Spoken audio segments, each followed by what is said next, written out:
Hi, welcome to the Badass Breastfeeding Podcast. This is Dianne, your lactation consultant. And this is Abby, the Badass Breastfeeder. And today's episode is brought to you by Nursing Queen. All of Nursing Queen's orders are designed and packed and shipped from their warehouse outside of Tampa, Florida. And we will hear more from our sponsor later. But you can head to badassbreastfeedingpodcast.com, check out our sponsor page. If you ever need anything, see if you can give them any of your business because they make this podcast possible. And while you're there, you can scroll down and enter your email address, and we'll send episodes straight to your inbox every week. And we're still on Patreon. We would really like to see you over on Patreon as a part of the community that we are building over there. We've really gotten to know some people, and it's fun. Mm-hmm. So come on. And you can check the top link in the show notes under this episode, wherever you're listening from. And there's different tiers. There's the badass, the super badass, and the ultra badass. And there's different things at each tier. You can see if any of them look good to you. And we're still hosting our ongoing giveaway for people who leave reviews around the internet, either on iTunes, especially iTunes. That's a very popular place to get podcasts. So the more iTunes reviews we have, the better. So if you haven't left a review on iTunes or it's been a while, leave another one maybe. Mm-hmm. And send a screenshot and we will send you a goodie bag of thank you for nursing in public cards and podcast stickers.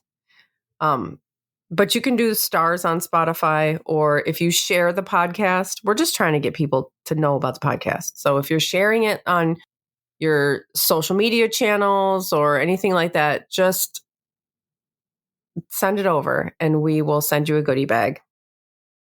And thank you very much for everybody who has done it so far and has gotten our goodie bags. And now Dianne has our review of the week. Yeah. We know some people are out there sharing it on Reddit. So whoever you are sharing it on Reddit, you might as well get credit for that because we don't know who's doing that, but somebody is. So this is our review for today, our review of the week, and it's our short and sweet one of the week. Information is priceless. Love you guys. And yes, information is priceless. You are and powerful. Once you know, you know. So you definitely want to get the information and get the right information and share the right information. Don't spread around information that is false. So yeah, like if you don't know, just say you don't know. Yeah, that's all you got to do. That's all you got to do. But if you get information from somebody and you're like, yeah, I don't know that doesn't really sound quite right, then it's probably not right. You're probably right on. I remember somebody like a lactation consultant, one of my mentors, told me one time, she's like, people are not paying you to hear what they're going to hear from their grandmother. People want to hear evidence-based information. And I always remembered that because people would say to me, oh, I called my doctor's office and the nurse I spoke with told me to use cabbage leaves, or the nurse that I spoke with told me to, do something that was like an old wives' tale kind of thing. And it was like, wow, like you're calling your doctor's office or you're calling a medical professional, a lactation consultant or whoever for guidance. And they're telling you something that is like old, outdated information that you could hear from some Joe Schmo off the street. Like you want evidence-based information, and that's going to be what you need to help you. Yeah. So yeah, information is priceless. She's right. That's my spiel of the day. Yes. But today we're going to talk about how milk supply is established, because I think it's kind of cool, like what your body does. But I think like a lot of people don't realize, and I know I didn't know like where my milk was coming from. Sure. It just was there. And it's like, okay, your milk comes in, but people don't realize, I think, when I worked in the hospital, I remember there was this one woman who came in to see like she was like a family member or somebody. Like I was in the room with the parent, with the new mom, and she had like somebody, a visitor that was there, and she was like, "Are you feeling your letdown?" And it's like, that's not happening right now. That doesn't right. but even to just say that to a new mom who doesn't really know like what's going on, and to be like, no, I don't feel let down. Oh, great. I have no milk. That's perfect. Like you're just, it sends the wrong message. So I think knowing what is happening in your body is really important. And there's a lot of stuff that goes on with this that I know when I learned it, I was just like, oh my God, that's wild. I didn't have any idea about that. And I didn't know it until I started learning more about lactation. So I didn't know any of this stuff. Yeah. So right. I mean, why would you? I mean, they should teach it in school, but they don't. But they don't. Yeah. That would be great if they just would have a whole class. I mean, like, why isn't it part of health class? It really should be. And when my kids did like sex education in school, I remember being like, are you doing lactation? And they're like, Mom, no, we're not doing lactation. And I'm like, well, you just make it sound like I'm like asking for this crazy thing to be taught. And it goes along with it. It goes hand in hand. It's crazy. It really is. I just don't get it. I don't either. Yeah. So if you're somebody who puts together school curriculum, change the world for us, because it would be really helpful. So in pregnancy, so all of this stuff starts in pregnancy. Your estrogen and your progesterone is higher in pregnancy, and that will help to stimulate like breast growth and development of the mammary glands. So this is why if somebody asked you, like if you had a lactation consultant or OB/GYN, or, somebody asked you, do you have breast changes in pregnancy?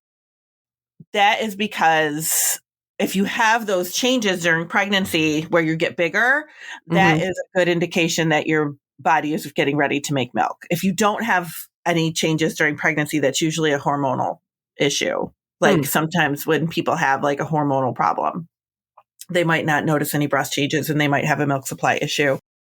But if you do have significant changes and I shouldn't even say significant. If you just like increase size a little bit during pregnancy, that tells us that it's going to correlate with milk supply. So that is a really good thing.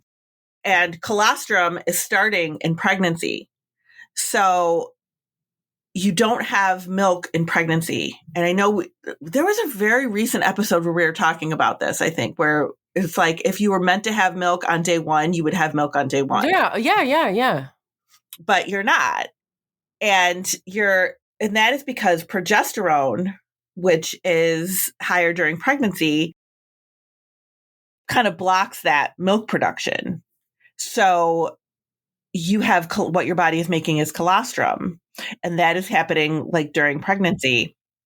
And some people leak colostrum, some people don't leak colostrum. It doesn't really matter. It has nothing to do with your milk supply, but it's happening. But you don't feel the colostrum like you do your milk. You don't feel that fullness of colostrum. So a lot of people don't really realize that it's there, or they don't think it's there. And I think there's a lot of cultures out there that are like, I don't have anything until my milk comes in. There's nothing here. I remember when I worked in the hospital, one of the lactation consultants I worked with was really good at hand expressing. Like she could really help a new parent hand express and get like all this colostrum out. She was really good at it. And we had this one woman, I can't remember where she was from. She wasn't from here, though. She wasn't from the US. She was from somewhere else. And she was like, I remember her head was like back against the pillow. She's like, I have nothing. Oh no.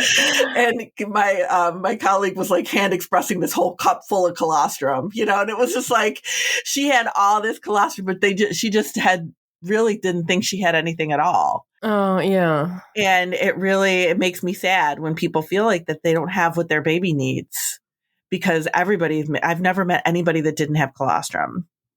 Like your colostrum is always there. Yeah. I mean, how would that happen that you don't have colostrum, that you're actually pregnant and don't have colostrum? Like that's not a thing, right? Right. Yeah.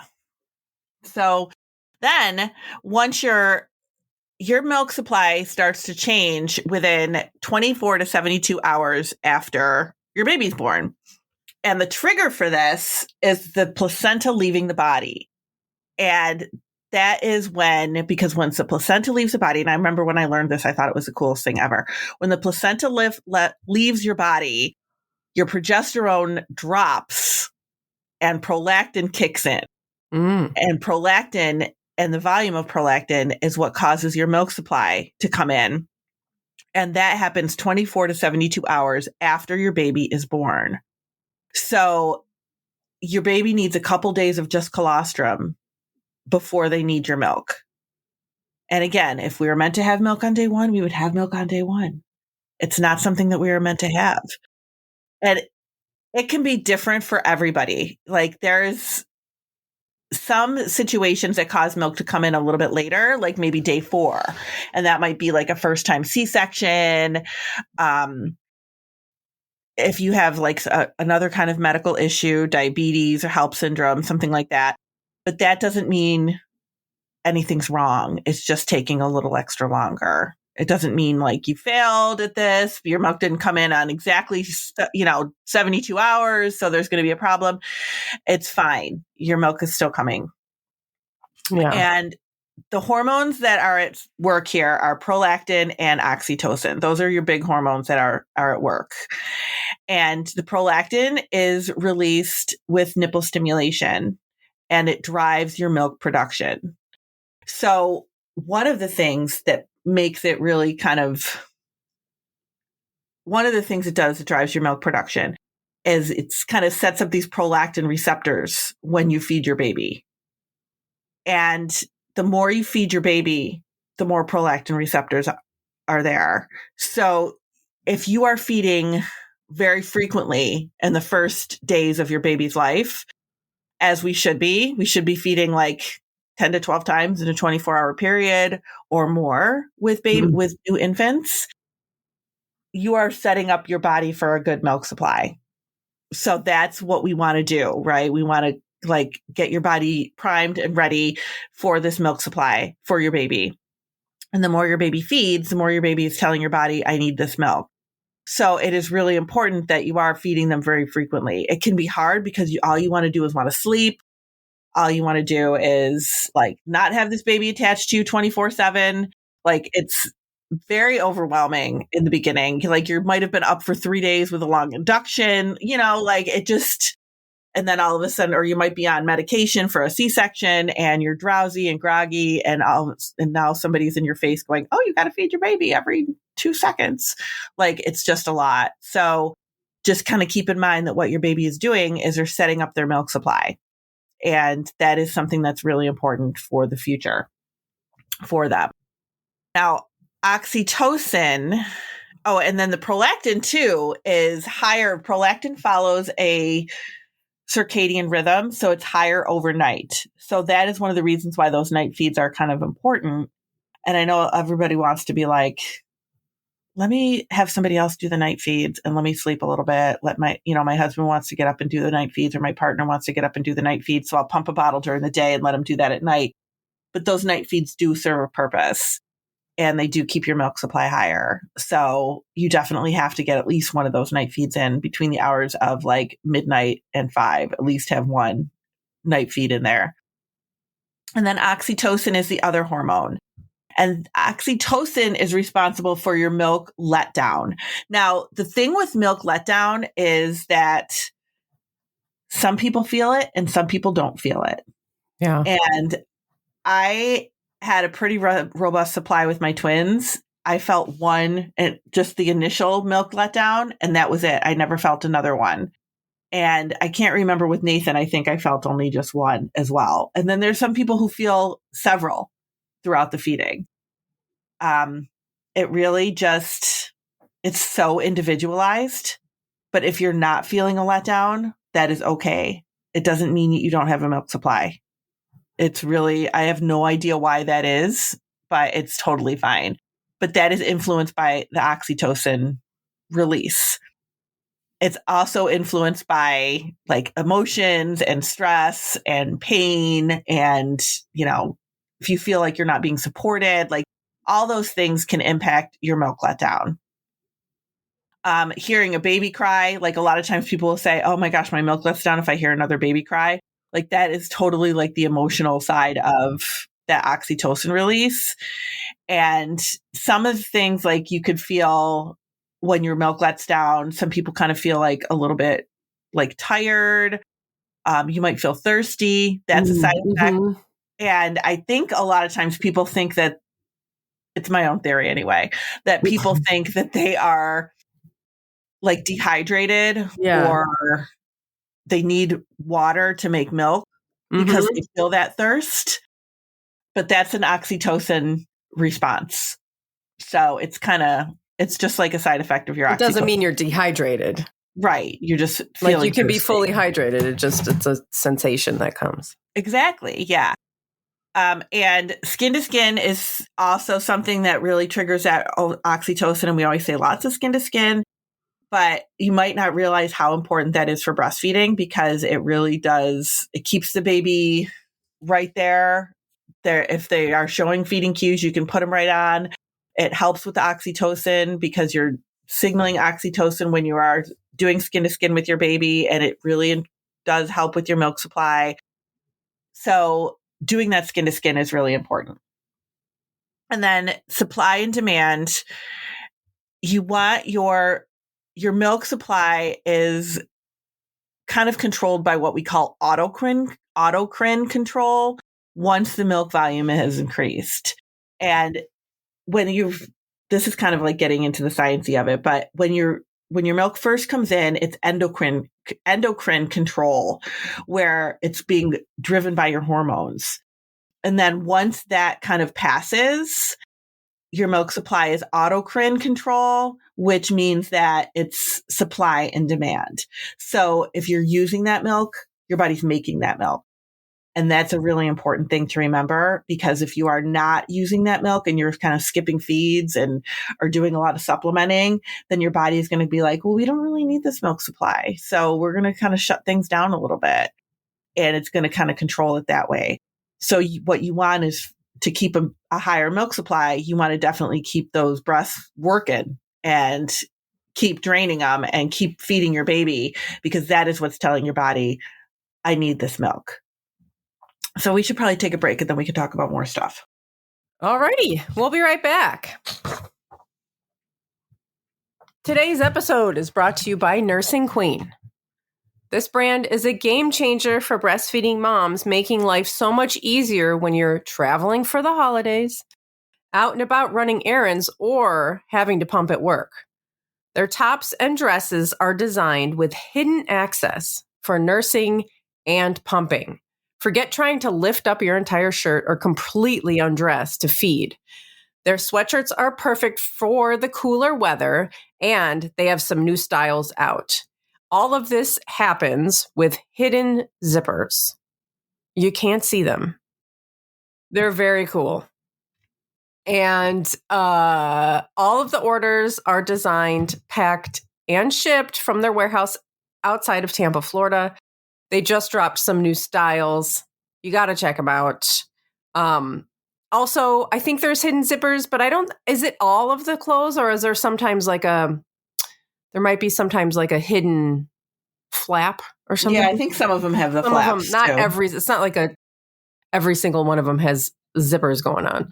But you got to check out the styles. They're very cool. Check them out. nursingqueen.com. Don't forget to use code BADASS for 10% off of your purchase. And our sponsors and their promo codes can be found in the show notes under this episode. You can also find it over at badassbreastfeedingpodcast.com on our sponsor page. And over there, you'll also find all of our other episodes, our favorite resources, and information about scheduling your very own one-on-one online lactation consultation with Dianne. Yeah. So as I mentioned, 8 to 12 feeds in 24 hours is what we look for. But when you have a new baby who is like a day old, they might be doing more than that. And that's totally okay. That doesn't mean they're not getting any milk. That just means that they're feeding more frequently than 8 to 12 times in 24 hours. That is total. That is just a baseline. Doesn't mean that is exactly what your baby's going to do. As they get bigger, they're going to do less feedings, but in the very beginning, they do more feedings. So expect them to do more than 12 because that might actually happen. Now, if you're in a situation where your baby's not feeding well, maybe they're really sleepy, maybe you're separated from your baby for, whatever reason, hand expression is really important, or pumping. Hand expression is going to get more colostrum than pumping will. But if you're doing both, that's even better because that stimulation is what we need to tell your body we need this milk. It's all about that stimulation. Knowing your baby's feeding cues, keeping them skin to skin so you can watch for those feeding cues, and avoiding long stretches without stimulation, especially in the early days when your milk is being established, is really important. So make sure if you're not sure, like if your baby's I love it when people tell me, well, whenever they make a sound, I just put them on the breast because that's what I think they need. That's perfect. Yeah. That is perfect. When in doubt, whip it out. That is exactly what you should be doing. So some things that are going to help your milk supply, that skin to skin. And the skin to skin thing, like sometimes people will be like, well, how long should I do it for? Like, should I be doing it when I go home? They do stress it a lot in the hospital. There's so much research about it. Like, and this is all newer stuff because I know I didn't hear anything about skin to skin when I had my kids. Yeah. So this is all really in the past 20 years. The research that has been done has been amazing about skin to skin. And that is really important for you and for your baby. So yes, doing it in the hospital is important, but even after you go home, make sure you're having that time every day where you can do some skin to skin with your baby. Stay close to your baby, whether that's in the hospital, you're rooming in with them. When you're home, you've got them in a carrier. You've got them close to you when you can. You've got them very close proximity all the time so that you know when they need to be fed and you're listening for them and you've got them close to you. Babies, I was telling somebody this just the other day, that fourth trimester, and I know we did an episode on fourth trimester like a long time ago. Mm-hmm.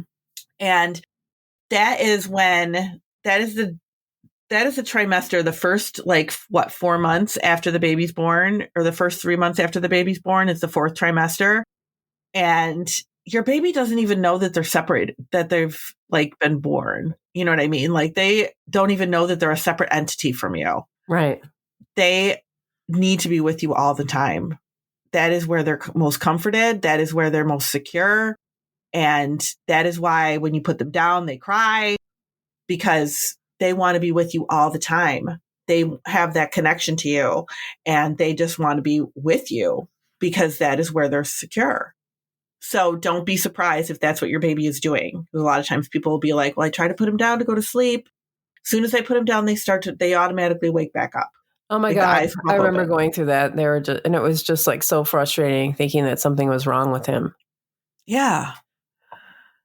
Yeah. It's like, there's got to be something wrong here because he's fine. There's nothing wrong. The diaper's changed, he's fed, all the things. Why is it that they fuss and cry and wake right up as soon as I put him down? Yeah. Yeah. Yeah. Like we have no idea. And then when you think about it, it's like, oh my God. Mm-hmm. Of course. It's like you just got here. And we're like, just be fine over there, away from me, even though you just came out of me. Yeah, I know. Yeah, they just don't know. They have no idea. So we have to protect them. On-demand feeding is what we're talking about this whole time, is just feeding your baby when you think they need it, not according to what a schedule says, not according to what the clock says, not according to any of that stuff. Feed your baby when you think they need to be fed. Feed your baby when they're showing signs. Feed your baby if they're fussy. Don't worry about they just fed an hour and a half ago. Don't worry about any of that stuff. Don't worry about, I know some people really like the apps, but sometimes they can cause more anxiety because you're like, but the app says I just fed my baby 2 hours ago. Why are they still fussing? They should be good for another hour. That does not help you.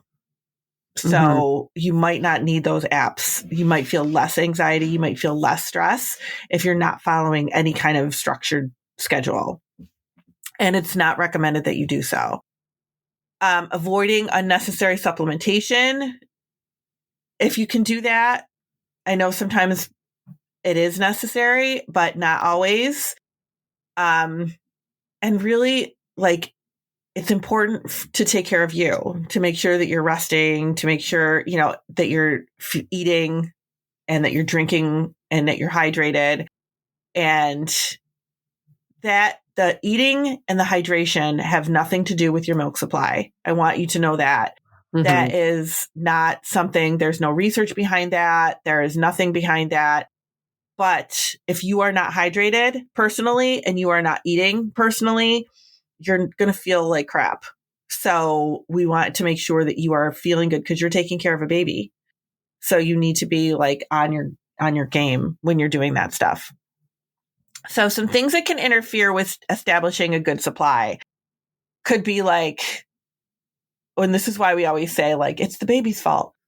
It could be like an ineffective suck. Maybe they're not, like, your baby doesn't have that suck coordination. Late preterm infants don't feed well.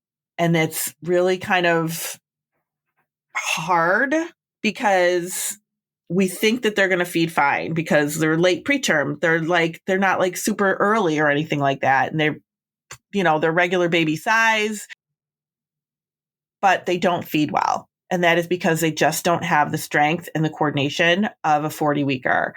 So you might find that if your baby is a little bit early, a couple weeks early, that you're struggling a little bit more with those feedings.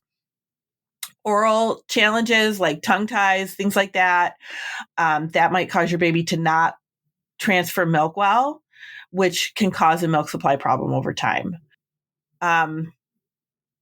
Separation, things like jaundice or NICU, where you're separated from your baby, there's something going on there, that can cause a disruption. Obviously, if you're not able to have your baby with you, like jaundice, for example, those babies, they're healthy. Jaundice is just something that, we need to get rid of. And if they put them under lights and you're separated from your baby because they're under lights for 12 hours, they will get your baby out every 3 hours for 30 minutes so that they can eat. But again, it's every 3 hours. Like, you're not able to feed on demand. You're doing lots of pumping. The babies aren't feeding well because they're really sleepy from the jaundice. So that can disrupt things a little bit. So that can be really hard. Things like retained placenta. I think this is something that we don't talk about. Like, every once in a while, we find somebody, like, I'll meet somebody who had a retained placenta. It's not something that happens that often, but if your placenta doesn't completely come out, and you might not know this, but again, remember you might not know that your placenta has left a fragment behind. Like, you just might not know that. There's nothing saying, oh yeah, your placenta, like, there might be a fragment left behind. And that can cause your milk supply to not be a full milk supply, or cause it to not come in at all. Again, there's progesterone in your placenta. And if your placenta doesn't completely leave the body, that hormone is going to cause your milk supply to not be a milk supply. So we want to be sure that if that's what's happening, and you would know that because you might be crampy, you might be bleeding very heavily, your milk maybe didn't come in on time, or your supply is very limited. So that, those things can be a placental fragment, and they can do an ultrasound and see if that's what's going on. Significant blood loss. If you had a hemorrhage, that can cause some problems. Thyroid issues, diabetes, PCOS, all those, that's hormonal. Thyroid's hormonal. So those kinds of things can cause problems with milk supply. Insufficient glandular tissue, where you just don't have the glandular tissue that's necessary to develop a full milk supply. And a lot of times those parents will tell me that they didn't have any breast changes during pregnancy. that's something that you've had like your whole life. If you've had like prolonged labor, C-section, as I mentioned earlier, C-section can sometimes cause it.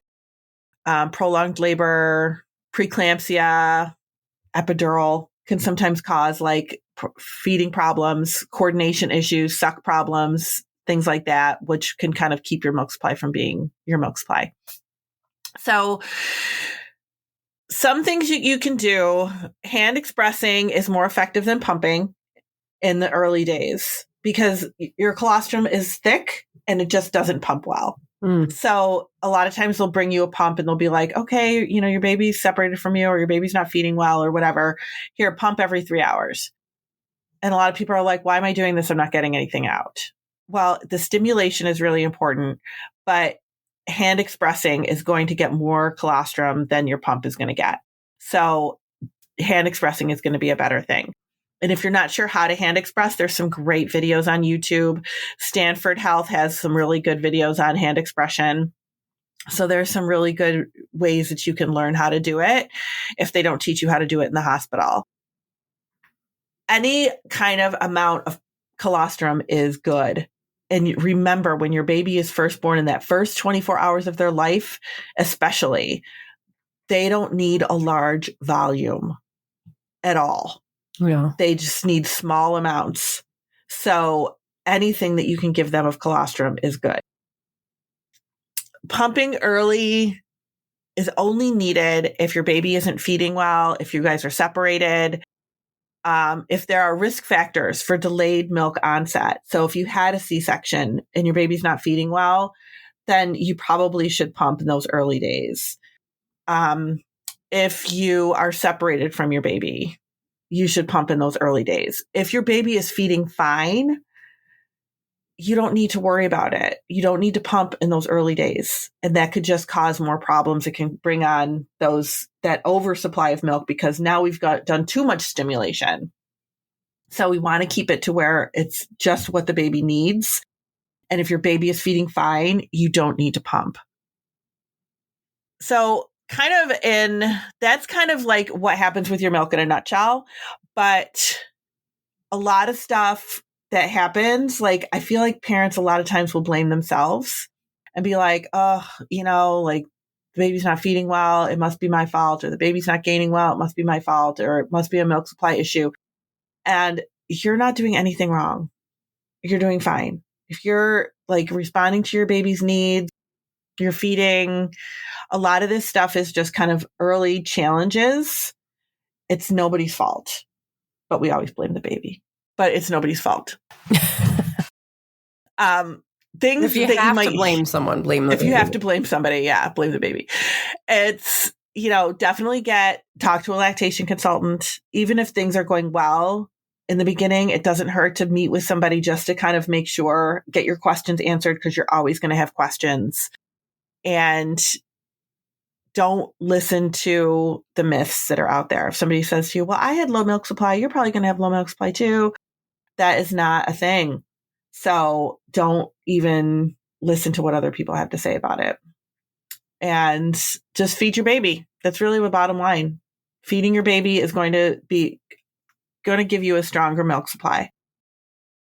And that's kind of what to expect with establishing your milk supply. That's awesome.